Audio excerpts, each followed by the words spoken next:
up? I got Naskin here with me. This ain't a diss song, but yeah, you know what it is. I'm a cheesehead, y'all niggas cheese whiz. Pittsburgh Steelers, that's nothing. That Super Bowl ring, that's nothing. Pull up in your town when you. What did you feel was the biggest key to success for Tim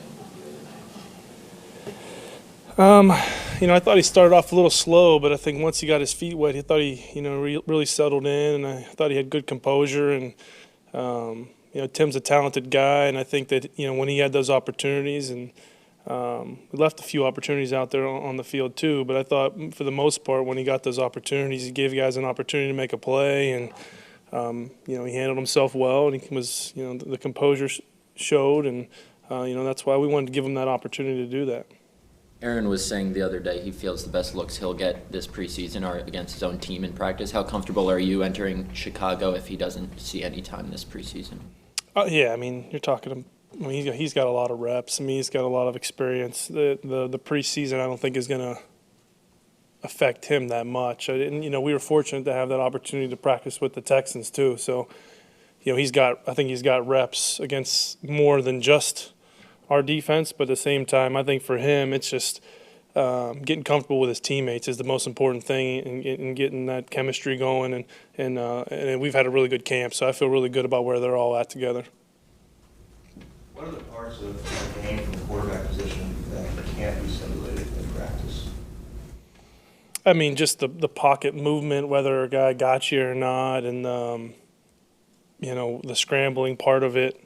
But I think Aaron does such a great job of having that pocket presence that in practice, he doesn't just let people fly by him and tag him off and then keep playing a play. He's constantly playing the play the right way, getting the ball down to a check down when he feels like something's closing in on him. So I think he's had a ton of those really good reps that I don't think that are going to, he's not missing out on that by playing a drive in a game or something like that. Matt said yesterday that the number 2 battle is going to go down to the wire. So what are you looking for in your number 2 quarterback? Not asking for who's got the edge there, but what makes a good number 2 quarterback? I think consistency is the number one thing. You want a guy that's you know what you're going to get when they go out there. They're going to take care of the football, and then they're going to know what's going on, because they're going to lose a ton of reps. They've got a lot of reps through training camp. All 3 of those guys have, and so whenever you get to season time, they lose a lot of reps. So staying on top of everything, being a true pro, and then being consistent when you get that opportunity, I think is the biggest thing we're trying to figure out throughout this entire training camp, not just the games, but in practice as well. Has that consistency been a little bit elusive, do you think? And how do you get that when you're getting fewer reps on? Well, I think when you look at training camp, though, they're getting 2-minute drives. They're getting drives against our defense. They're getting no huddle drives. They're getting a lot of opportunities every single day. And so how do they handle that? How do they handle the pressure period? How do they handle the third down competition? How do they handle the red zone competition days? And which Matt did a great job of giving us those opportunities to get really good evaluations of those guys, because those are the stressful situations. So when a guy has stress on him, how does he react? And so I thought we've had a lot of really good opportunities to evaluate the guys, and when we get another good week of it, we're going to keep going at it and creating competition periods, and obviously the game on Thursday as well. So I think the both of them and Manny have done a really nice job of handling all that stuff. So I'm excited to see them go out one more time and play well. How Matt had said earlier that Aaron had stayed pretty disciplined with the progressions as you guys were installing the offense, learning the offense.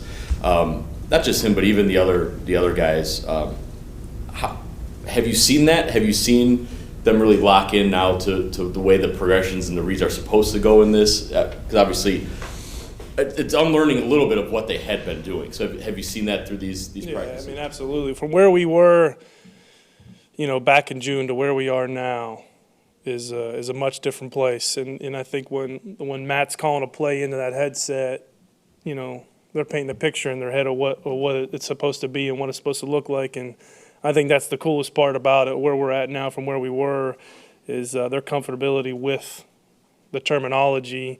They're learning how to manipulate things within the terminology rather than thinking about what has happened in their past where, you're trying to kind of relate words to other words or relate, okay, when I used to see this situation, I used to make this decision.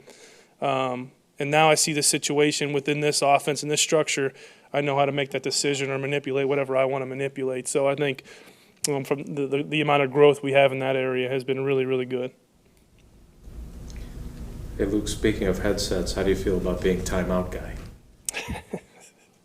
Whatever it takes to get it done, man. I'm right there, so hopefully I can be the closest guy to the official that can get that thing done. So yeah, I mean that's that's not a big deal. I mean you'll just see me on TV a little bit more, I guess. I mean, all kidding aside, it kind of is a big deal, right? Because Matt said the first game, he wanted a timeout, and then too much time went down, so he didn't want the timeout, and he couldn't communicate that.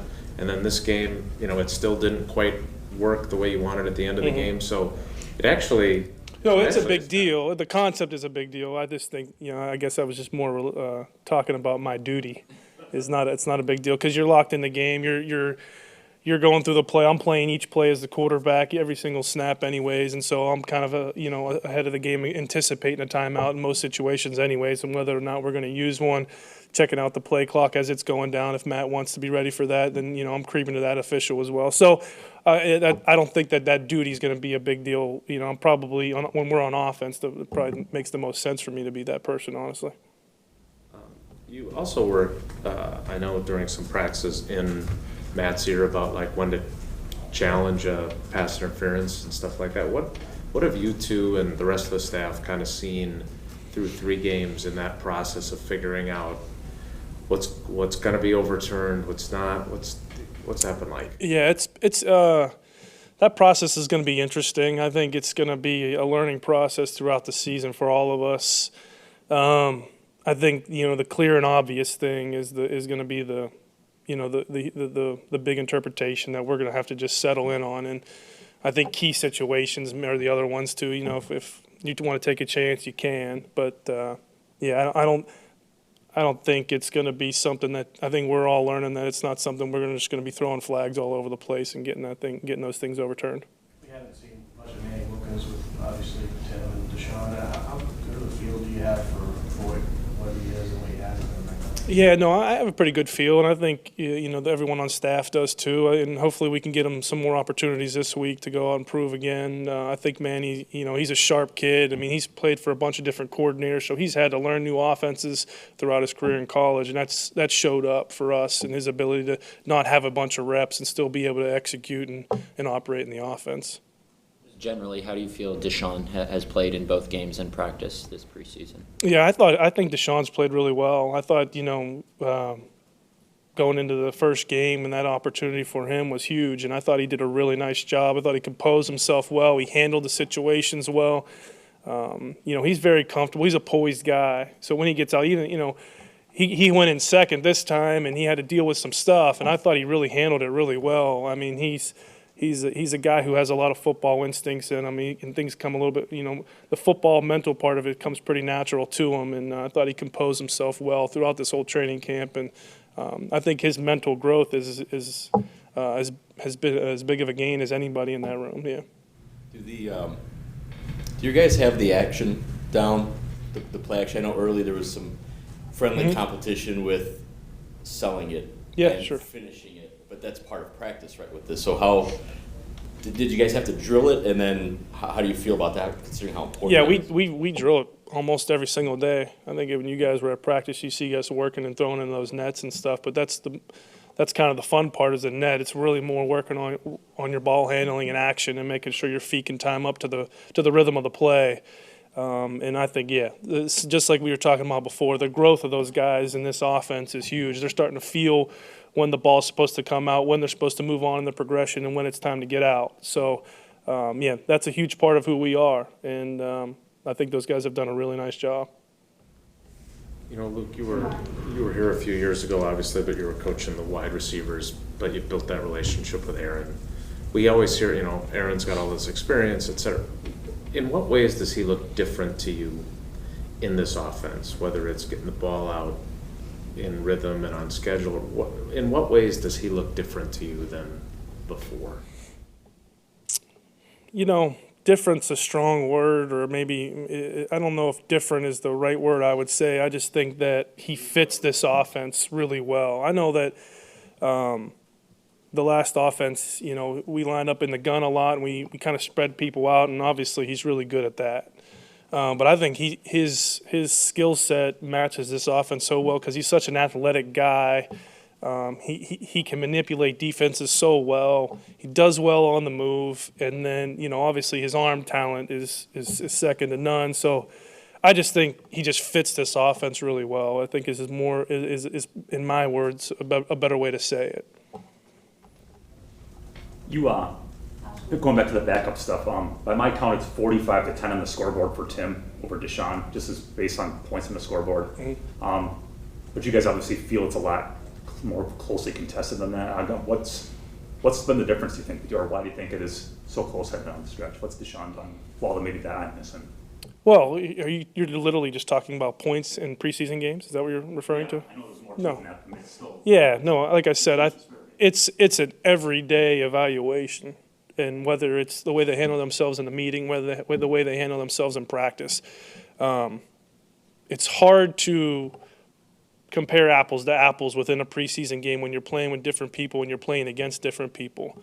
But that still is part of it because there's still that element of getting a play call and going and executing a play call. So there's no doubt that that's a part of the evaluation. But the amount of opportunities that we've given both of them in practice in competitive environments against our really good defense, I think we'd be fools to not let that be a huge part of the evaluation. And they've both had really good days and maybe not so good days. And so I enjoy both of those guys being in the room. And whatever ends up happening, I feel really good about either one of them. I think that's kind of the benefit that we have right now is we have two really good options, and whatever those guys, the guys who make those decisions will make. I think we feel that there's a lot of growth that has happened throughout this training camp, and I'm excited about each one of them.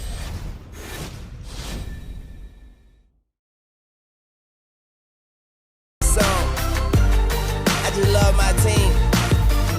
Yeah, that's the team with them big G's on the helmet.